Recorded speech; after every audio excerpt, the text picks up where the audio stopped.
Pa je šla čisto po normalni poti, osnovna šola, srednja šola in fakulteta.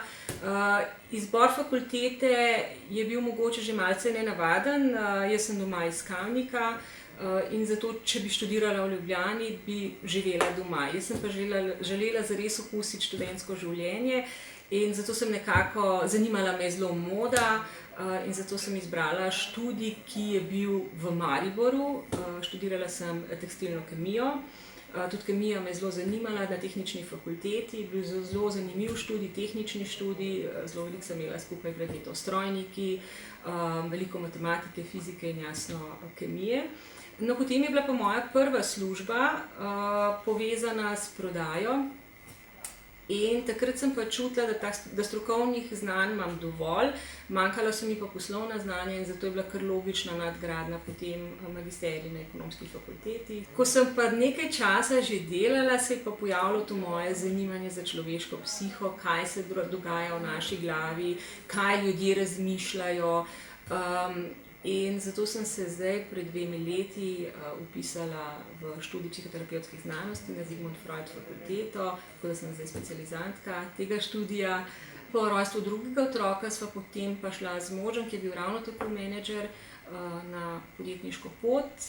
To je bilo pa popolnoma nov svet. To je bilo pa vse se mi zdi, da je obrnilo na glavo in moje razmišljanje in moj način življenja.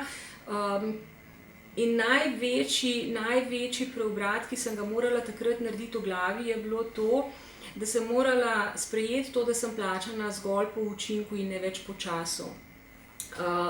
Pa niti ni mi bilo težko delati po 10 ali pa 12 ur. Bolj sem imela izziv takrat, kadar sem dober učinek dosegla v 2 ali 3 urah in bi lahko potem bila prosta. In potem sem se počutila krivo, zakaj zdaj ne delam 10 ali pa 12 ur.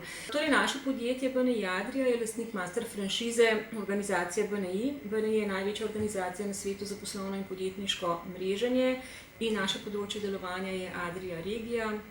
Se pravi, to so vse države bivše Jugoslavije.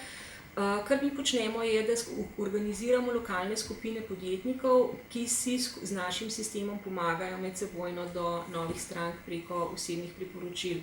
Na začetku je bila moja vloga predvsem prodajna vloga, prodaja tudi tisto področje, ki meni mogoče bolje leži. Pa seveda od administracije in tako naprej. Zdaj je pa moja vloga predvsem v izobraževanju o tem, kako učinkovito mrežiti, kako znati dobro predstaviti sebe in svoj posel, kako določiti svojo ciljno skupino, se pravi taka izobraževanja, ki so potrebna za enega podjetnika, da je lahko uspešen na trgu. Se pravi, eno je, da izvajam izobraževanje do naših članov, drugo pa je, da izvajam in pripravljam izobraževanja za naše poslovne partnerje v drugih državah, izvajam tako imenovane train the trainer programe. Iz lastnih izkušenj težko kaj povem, ker res kakšnih večjih ovir nisem imela ali pa so se meni zdele take naravne, da jih imam. Mogoče na začetku seveda pomanjkanje izkušenj, pomanjkanje kakšnega znanja. Se pravi, največja ovira zame je bila in mogoče je to tudi za druge ženske, je ta razpetost na eni strani družina in na drugi strani posel. In balansiranje med tema 2 področjema, seveda je pa vmes še področje, ko sem v vlogi žene, partnerke, potem v času, ki ga potrebujem tudi zase, ki bi bilo fino, da ga imam zase. In mogoče ta razpetost med vlogami se meni zdi za ženske največja. Na začetku karierne poti me je zagotovo motivirala neka potreba pomoči, neka potreba po nekem položaju. Ves čas mojega dela, skoraj 20 let, me je zelo motiviralo to, da delam nekaj, kar me zanima, da počnem nekaj, kar rada delam. Mogoče zdaj v zadnjem obdobju me pa žene naprej želja po pomoči drugim. Mislim, da je zelo pomembno, da si določimo cilje, ki jih želimo doseči s mreženjem in da ostanemo osredotočeni na te cilje. Ni potrebno hoditi na 1 milijon mrežniških dogodkov z namenom, da bi pridobili posel. Pomembno je, da vemo, kaj gremo, kam gremo, da vemo, po kaj tja gremo in da smo tam zato, da opravimo to delo. Moj največji nasvet bi bil podjetnicam, mladim ženskam, ki se vstopajo na podjetniško pot, je, da sledijo svojim sanjam, da se odločijo, da bodo počele nekaj, kar jih veseli, nekaj, kar počnejo rade.